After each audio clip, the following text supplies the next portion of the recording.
ओम श्री गुरुवे नमः।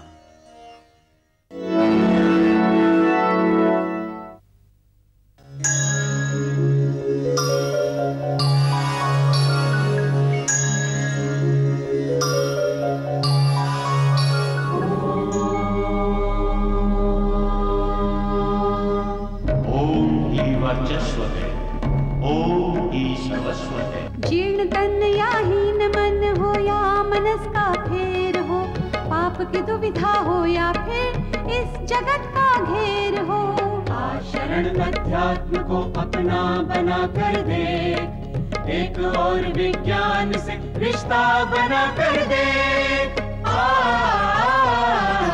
वेद आयुर्वेद हो या हो ग्रहों की मुश्किलें, शुद्ध अनुष्ठान हो या सत्कर्म की मंजिलें,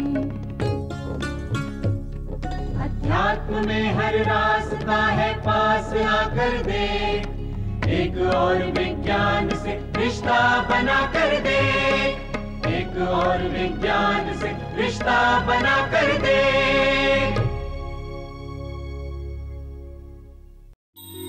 एक और विज्ञान जादू टोने की लचर बातों से दूर शुद्ध रूप से वैज्ञानिक पक्षों का स्वरूप है। इस कार्यक्रम में तंत्र द्वारा देह व परिवेश की शुद्धिकरण की मिलीजुली क्रिया का ज्ञान सब तक पहुंचाया जाएगा। यह कार्यक्रम तंत्र में अनिष्ट करने के पक्षों की भ्रांतियों को तोड़ते हुए इसके लाभकारी व शुद्ध भारतीय वैज्ञानिक पक्षों को उजागर करेगा। नमस्कार, एक और विज्ञान के इस अंक में आप सभी का बहुत बहुत स्वागत, हार्दिक अभिनंदन है दर्शकों। हमारा ये मन और इस मन में उठते हुए भांति भांति के ख्यालात, तमाम तरह की सोच और उस सोच को परिणाम देते हम और आप। कितनी ऐसी बातें हैं, कितने ऐसे सोच हैं जिन्हें हम वाकई में परिणाम तक, अंजाम तक पहुंचा पाते हैं। क्या मन की विडंबना यही है कि वो एक जगह स्थिर नहीं हो पाता या टिक नहीं पाता? क्या इस मायने में एकाग्र रहने के लिए मन को स्थिर करना निहायत ज़रूरी है? एकाग्रता किस तरह से आए ताकि हम जीवन की उस सफलता को छू पाएं जिसकी हम कामना करते हैं, जिसकी ओर हम लक्ष्य साधते हैं लेकिन पहुंच नहीं पाते? क्या ये एकाग्रता हमारे ध्यान की पहली सीढ़ी है? ध्यान किस तरह से लगाया जाए? चलिए आज इसी विषय पर बात करते हैं और इसी विषय पर विस्तार से हमें बताने के लिए हमेशा की तरह स्टूडियो में आज भी हमारे बीच मौजूद है हिज होलीनेस परम पूज्य श्री चामुंडा स्वामी जी महाराज। स्वामी जी, बहुत बहुत स्वागत है आपका। हाँ, शुक्रिया अपर्णा जी। नमस्कार दोस्तों, जय माता दी, जय भगवान।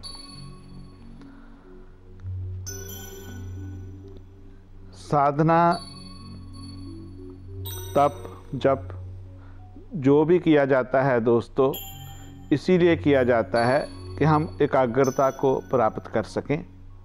जब वो एकाग्रता हो जाती है तो कहते हैं इंसान दरवेश बन जाता है, वो कल्प वृक्ष की तरह हो जाता है, जो भी चाहता है होने लगता है। आप देखें 20 बच्चे एक पेंटिंग बना रहे हैं, एक बच्चा जो सबसे ध्यान में बना रहा है, पूर्ण रूप से डूबा हुआ है, सबसे अच्छी पेंटिंग उसी की होगी।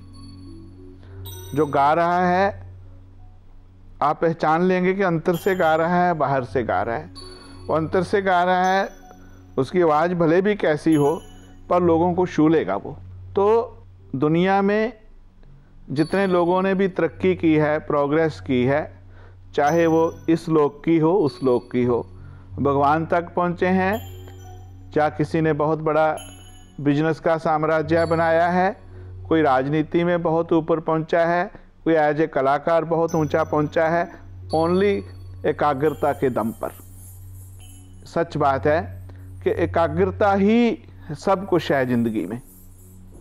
अगर आप किसी भी काम को एकाग्र हो करके कर लेते हैं तो समझें आप जैसा कोई नहीं है।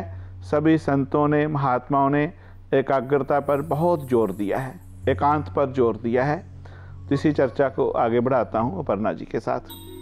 स्वामी जी, ये हमारे पास आया है मेल, इनका नाम है अर्चना अग्रवाल और ये जानना चाहती हैं कि इनका बेटा जो 12th क्लास की परीक्षा देने वाला है वो आगे पढ़ाई और कोर्स के चुनाव के दबाव के चलते अपनी इस 12वीं की पढ़ाई को भी ठीक से नहीं कर पा रहा है, यानी कॉन्सेंट्रेट नहीं कर पा रहा है क्योंकि उस पर बहुत ज़्यादा प्रेशर है बच्चे पर, और उसका अब सिर में दर्द भी रहने लगा है। वो कहते हैं कि स्पिरिचुअल हीलिंग या किसी ऐसे उपाय से क्या उनके बेटे की एकाग्रता वापस आ सकती है? ऐसे दोस्तों बहुत से केस हुए कि बच्चा डॉक्टर बनना चाहता है, फादर बहुत बड़े बिजनेसमैन आना चाहते हैं, बिजनेस में चला जाए। पिताजी डॉक्टर हैं, बच्चा बहुत अच्छा आर्टिस्ट है, उसमें जाना चाहता है, कहते हैं मेरी इतनी बड़ी प्रैक्टिस है, मैं क्या करूँगा इसको, तू नहीं कर रहा। तो सबसे पहले हमें बच्चे का इंटरेस्ट देखना चाहिए, रुचि देखनी चाहिए। उसके बाद एस्ट्रोलॉजी की गाइडेंस दोस्तों ज़रूर लेनी चाहिए। एस्ट्रोलॉजी प्रोफेशन के लिए जितना अच्छा आपको गाइड कर सकती है, दूसरी और कोई साइंस नहीं कर सकती। अभी प्रोफेशन बहुत से अपर्णा जी हो गए, समझ नहीं आती। तो जिन जिन प्रोफेशन के बारे में आप सोचते हो, बच्चा सोचता है, वो प्रोफेशन आप अपने एस्ट्रोलॉजर को कहें कि जे प्रोफेशन है, इसमें कौन से लाइन में मेरा बच्चा जा सकता है। क्योंकि जैसे अभी मेडिकल बिजनेस मैनेजमेंट है तो उसके लिए और ग्रह हैं, मेडिकल है और ग्रह हैं, आप फीट के डॉक्टर हो और ग्रह हैं, हार्ट के हो और हैं, दिमाग के हो और हैं, लिवर के हो और हैं। साइंस जितना जितना आगे गई है, और ज्योतिष में भी ज्योतिष विद्वानों ने गहरी शोध की है, आगे आगे बढ़ रहे हैं। तो जितना हम एस्ट्रोलॉजर के साथ ईमानदार होंगे उतना हम अच्छा उनसे नॉलेज ले पाएंगे। वैसे आप पूछोगे जब बच्चा कौन सी लाइन में जाएगा, बृहस्पति को देखेंगे, मंगल को देखेंगे, लगन को देखेंगे, कहीं मेडिकल लाइन में जा सकता है, जहाँ टीचर बन सकता है। पर टीचर और मेडिकल लाइन जहाँ बात ख़त्म नहीं हुई, जहाँ तो शुरू हुई बात, आगे और उस सूक्ष्म में और कौन सी स्थिति में जा सकता है, उसका कौन सी ऐसी स्थिति है, क्या कर सकता है। कभी कभी कुंडली में राजयोग होते हैं, परिवर्तन योग होते हैं, पर मेरे ऐसे ज़िंदगी में आए परिवर्तन योग हैं, राजयोग हैं, उच्च के ग्रह हैं, पर एजुकेशन नहीं है। फिर बच्चा तरक्की करेगा, कैसे तरक्की करेगा? पर आज उन लोगों ने तरक्की किया। एक मेरे जानने वाले हैं, उत्तर प्रदेश से हैं, उसका एजुकेशन में बहुत बड़ी रुकावटें, योग ऐसा कि वो कंपटीशन में बहुत आगे बढ़ेगा। बैचलर किया बड़ी मुश्किल के साथ, नॉलेज बहुत था, जनरल नॉलेज। बैचलर के पश्चात उस बच्चे ने एग्ज़ाम दिए, पहली बार में रह गया, IAS का एग्ज़ाम होता, उसके बाद आज वो IPS है। और बहुत रिस्क लेने वाला बच्चा था, मंगल वाला बच्चा था, कर्क लगन का बच्चा था, बहुत बढ़िया ढंग से चल रहा है। और एजुकेशन नहीं थी, तो अगर एस्ट्रोलॉजी बंद हो जाए, भी एजुकेशन तो नहीं है, इसकी बात ख़त्म हो गई। पर वैसे उसको पूर्ण सुख थे, पूर्ण सत्ता थी, राजनीति में जा सकता था, कर्क लगन वाले राजनीति में जाते हैं। तो ज्योतिष विज्ञान पढ़ना बच्चों के लिए विशेषकर बहुत ज़्यादा मदद करता है। जो प्रोफेशनल एस्ट्रोलॉजी है, जो व्यवसाय का चुनाव है, आपके कैरियर का चुनाव है, उसमें ज्योतिष वरदान है आपके लिए। और हमारे सेंटर ने अच्छे एस्ट्रोलॉजर की हेल्प लिया है साथ में, ताकि हम पूर्ण रूप से अच्छे ढंग से बता पाएँ कि आपको क्या करना चाहिए। तो उसमें दोस्तों आप सोचें कि एक एस्ट्रोलॉजर को पूरा नॉलेज होगा कि कितने व्यवसाय चल रहे हैं, कितनी किस्म की एजुकेशन चल रही है, पॉसिबल नहीं है, नहीं हो पाएगा। ऐसा अंदाज़ा लगाना भी गलत है। तो आपको कहना चाहिए कि जे पॉसिबिलिटीज़ हैं, तो इसमें मेरा बच्चा कौन सी स्थिति में जा सकता है। कभी कभी आपको कह सकते हैं इनमें किसी में नहीं जा सकता, फिर दूसरी चीज़ को तलाशना चाहिए। एस्ट्रोलॉजी एक समुंदर की तरह है, इसके नॉलेज का दोस्तों कोई एंड नहीं है। ये आपका इतना अच्छा दोस्त है, अगर आप इस दोस्त से खुशामद नहीं कराएं, इससे आप हाँ में हाँ नहीं मिलाएं, तो ज्योतिष आपको बहुत कुछ दे सकता है। और आध्यात्मिकता, मंत्र जाप, साधना उसमें 4 चांद लगा सकती है, उसको कई गुना बढ़ा सकती है। पर हम शुरुआत गलत करते हैं। हम ज्योतिषी की हाँ में हाँ मिलाने जाते हैं। हम कहते हैं कि नहीं, जो हम सोच रहे हैं वही हमारा ज्योतिषी कहे। हम ज्योतिष के पास खुश होने के लिए जाते हैं। हमारे सेंटर में भी बहुत से ऐसे लोग आते हैं। दोस्तों, किसी भी एस्ट्रोलॉजर के पास जाएं, सही गाइडेंस लेने के लिए जाना, उसकी परीक्षा लेने नहीं जाना। अपने आप को खाली करके जाना कि आप वहाँ से कुछ लेने जा रहे हो। तो आपको प्रोफेशन के बारे में बहुत अच्छी जानकारी मिल जाएगी। हाँ, प्रोफेशन में एकाग्रता कैसे हो, प्रोफेशन में हम कामयाब कैसे हों, उसके लिए अलग अलग प्रोफेशन के लिए अलग अलग मंत्र हैं, अलग अलग साधनाएं हैं। पर इस बच्चे की जो स्थिति है, आपको इस बच्चे को घी का दीपक जला करके स्फटिक का शिवलिंग सामने रख करके ओम नमः शिवाय का और एम हरीम कलीम चामुंडाय विचे का जाप करना चाहिए। और साथ में एक यंत्र होता है, उसको पंचदिशा यंत्र बोलते हैं, या विषा यंत्र, दोनों में से कोई भी ले लें। उसकी अच्छे ढंग से पूजा प्रतिष्ठा करवा करके उसको सामने रखें। उसको जल से स्नान करवा करके उसका जल पिएं और उसको पूजा करने के पश्चात फिर वहाँ रख दें। तो आप देखेंगे कि कुछ ही दिनों में बच्चे का मन एकाग्र होने लगा है। बच्चे को लगने लगा है कि मैं सब कुछ कर सकता हूँ। मन एकाग्र क्यों नहीं होता? कि ये बीमारी नहीं है कि मन एकाग्र नहीं होता, उसके मन में आत्मविश्वास नहीं होता। वो कोई भी चुनाव करता है, उसको लगता नहीं ये तो मैं नहीं कर पाऊंगा, फिर दूसरा सोचने लग जाता है। उसको सिलेक्ट करता है, फिर सोचता है ये भी मैं नहीं कर पाऊंगा, फिर तीसरा सोचने लग जाता है, फिर वो कन्फ्यूज हो जाता है। भटकाव की स्थिति है, ये एकाग्रता की स्थिति नहीं है। हमने बीमारी को डायग्नोज गलत किया। ये एकाग्रता नहीं कहना चाहिए, उसमें आत्मविश्वास लाना है हमें उसमें। और वो क्या कर सकता है, पहले ढूंढना है उसकी जन्म कुंडली से, उसके मस्तक से, उसकी ओरा से। जब ये हम ढूंढ लेंगे, उसके पश्चात दोस्तों मैं आपके साथ प्रॉमिस करता हूँ कि निश्चित रूप से वो बच्चा उसी लाइन में कामयाब होगा, उसी लाइन में सक्सेस होगा।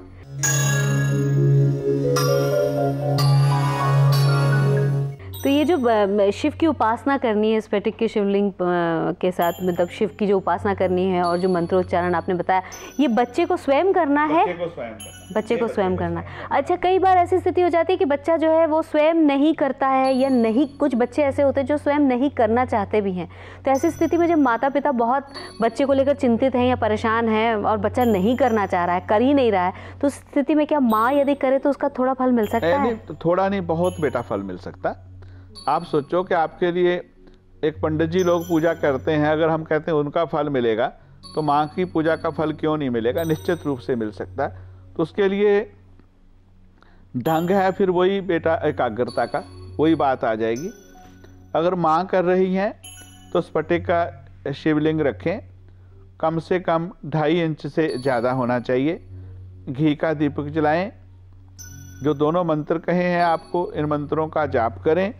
तो जैसे आंख बंद करके मंत्र का जाप करते रहें, ओम नमः शिवाय, ओम नमः शिवाय।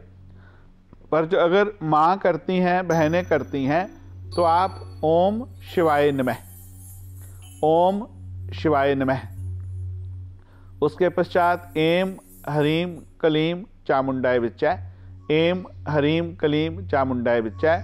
आपके लिप्स नहीं हिलें, पर ध्यान इसमें आपको शिवलिंग का करना है। स्फटिक के शिवलिंग में दोस्तों ऐसा वरदान है ईश्वर का कि इस शिवलिंग में शिव और शक्ति दोनों निवास करते हैं।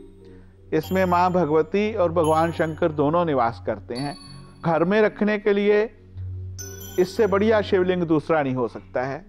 इस शिवलिंग को आप कंकु चढ़ा सकते हो, सिंदूर चढ़ा सकते हो, और इससे जैसे ही हम शिवलिंग का ध्यान करते हैं, उसकी जो रेजेज हमें मिलती हैं, उस रेजेज से मन एकाग्र होता है। जैसे ही आपका मन थोड़ा एकाग्र होने लगे, तो उसके पश्चात ये जो मयूर पंख ध्यान की मुद्रा है, अपने ऐसे हाथ रखें आंखों के ऊपर। आंखों को ज़्यादा प्रेस ना करें, ज़्यादा प्रेशर ना दें, पर कम से कम 8 मिनट तक ऐसे करें। जैसे आपका पूरा मन एकाग्र हो गया, धीरे धीरे हाथ उठा लें। उस बच्चे को टेलीपैथिकली शक्ति देने लगें कि बेटे तू सब कुछ कर सकता है, तू ग्रेट है, तो अपने मन को एकाग्र कर। माँ को कहें, माँ भगवान शंकर मेरे बच्चे को शक्ति दो, उसका आत्मविश्वास बढ़ाओ। फिर धीरे धीरे करके आँख खोलें, हाथ को ऐसे टच करें। टच करने के बाद में जो अगर बच्चा पास में है तो उसको टच करो, नहीं तो ऐसे इमेजिन करके आप कहो कि नहीं मैं उसको टच कर रही हूँ, उसको हग कर रही हूँ, प्यार कर रही हूँ, तो उसको वो शक्ति मिलने लगेगी। ये दोस्तों बहुत अच्छा प्रयोग है, देखने में आसान लगता है भी आसान। बहुत साल पहले मुझे किसी ऐसे महात्मा के द्वारा मिला था। इससे बहुत सी चीज़ें और भी आप कर सकते हो। जैसे आपको प्रैक्टिस हो जाए, जैसे आपको अनुभव हो जाए, तो इससे आप हीलिंग भी दे सकते हो किसी को। इससे आप बीमारियां भी ठीक कर सकते हो, इससे आप मन की शक्ति भी दे सकते हो। पर ये फर्स्ट स्टेज है, सेकंड, थर्ड, फोर्थ अलग अलग स्टेजेज हैं। तो आप अपने बच्चों के लिए, अपने पति के लिए, अपनी पत्नी के लिए, अपने कारोबार के लिए ऐसे ऐसे प्रयोग कर सकते हो जिससे आपको बहुत लाभ हो सकता है। स्वामी जी, हमारे पास ये एक और ईमेल आया है। मस्कट के हमारे एक दर्शक हैं और उनका कहना है कि वो एक ड्राइवर हैं और तनाव, स्ट्रेस काफ़ी रहता है उन्हें, काम का प्रेशर भी बहुत रहता है और इसके चलते जो उनकी एकाग्रता है, कंसंट्रेशन है, वो लग नहीं पाती है और कई बार एक्सीडेंट कर चुके हैं इसकी वजह से। तो क्या इसमें स्पिरिचुअल हीलिंग उनकी कुछ मदद कर सकती है? दोस्तों, ड्राइविंग में सबसे अच्छा ध्यान आप कर सकते हैं, पर अगर आप टेंशन में हैं, तनाव में हैं, घर में कोई प्रॉब्लम है, प्रेशराइज हैं, तो आप ड्राइव नहीं कर पाएंगे, एक्सीडेंट हो ही जाएगा। आप 2 मिनट के लिए भी ध्यान आपका इधर उधर हुआ तो एक्सीडेंट हो जाएगा। इसके लिए वरना पहले तो देखना पड़े कि प्रॉब्लम क्या है, उनको क्यों ऐसा हो रहा है। पर आमतौर पे ऐसा होता हो जैसे पहले लगता हो कि कभी ऐसे नहीं हुआ, अभी होने लगा है, तो आप रात को सोने से पहले और सुबह उठने के बाद आधा घंटा मंत्र जाप ध्यान जरूर करें। उसके पश्चात, ध्यान करने के पश्चात ही घर से निकलें। और जैसे आप ध्यान करें, 5 मिनट के लिए ध्यान करते हुए आप जो आज्ञा चक्कर है, जहाँ जो बिंदी लगाते हैं, तिलक लगाते हैं, जहाँ से रेजेज निकाल करके इमेजिन करें कि ऐसे रेजेज निकल रही हैं और आपके शरीर को एक घेरा सा बना रही हैं। ऐसे मिनिमम 11 टाइम पे वो घेरा बनाएं, फिर आप ड्राइविंग शुरू करें। ऐसे ही गाड़ी में जब बैठें फिर भी 2 बार 3 बार ऐसा करें। जहाँ जहाँ भी गाड़ी में आपकी ब्रेक लगे, रुकें कहीं चाय पानी पीने के लिए, वहाँ फिर इस प्रयोग को दोहराते रहें। तो आप ताज्जुब करेंगे कि आपका जो एक एक्सीडेंट रुकने लगा है, आपको रक्षा का सूत्र मिल गया है। साथ में अगर आप टाइगर का नेल, शेर का नाखून कहीं आपको मिले तो उसको गले में पहन सकते हैं।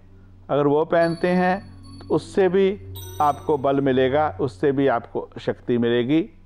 और तीसरा उपाय फिरोजा स्टोन, टर्काइश जिसको बोलते हैं, ये 9 कैरेट से ऊपर का चांदी के लॉकेट में पहन लें, अंगूठी में पहन लें तो बहुत अच्छा रहेगा, आपकी रक्षा होगी। तो ये जो उपाय आपने स्वामी जी बताए, इन उपायों के अनुसरण से जो है, जैसे कोई इस तरीके का स्किल अगर कर रहा है जो कि लाइफ थ्रेटनिंग भी है उस व्यक्ति के लिए, क्योंकि जो ड्राइव कर रहा है अगर उसे उसका कंसंट्रेशन नहीं बैठता है तो उसमें भी सेव कर सकती है, उसमें बहुत ज़्यादा बेटे हेल्प कर सकता है।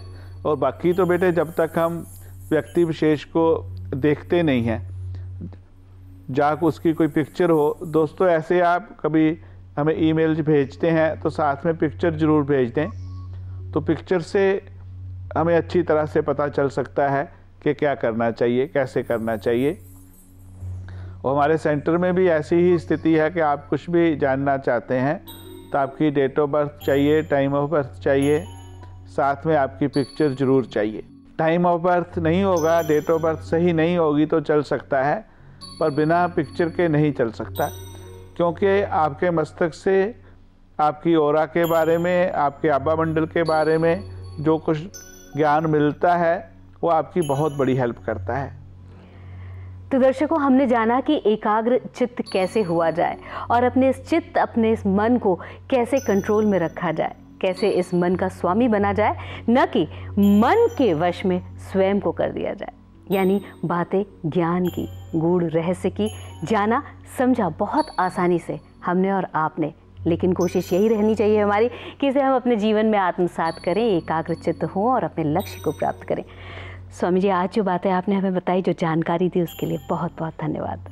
हाँ, शुक्रिया अपर्णा जी। दोस्तों, आपका भी बहुत बहुत शुक्रिया। आप अच्छे अच्छे लोगों के क्वेश्चन लेके आती हैं। दोस्तों, आध्यात्मिक विद्या, ज्योतिष विद्या ऐसी विद्या जो आपकी बहुत बड़ी दोस्त है।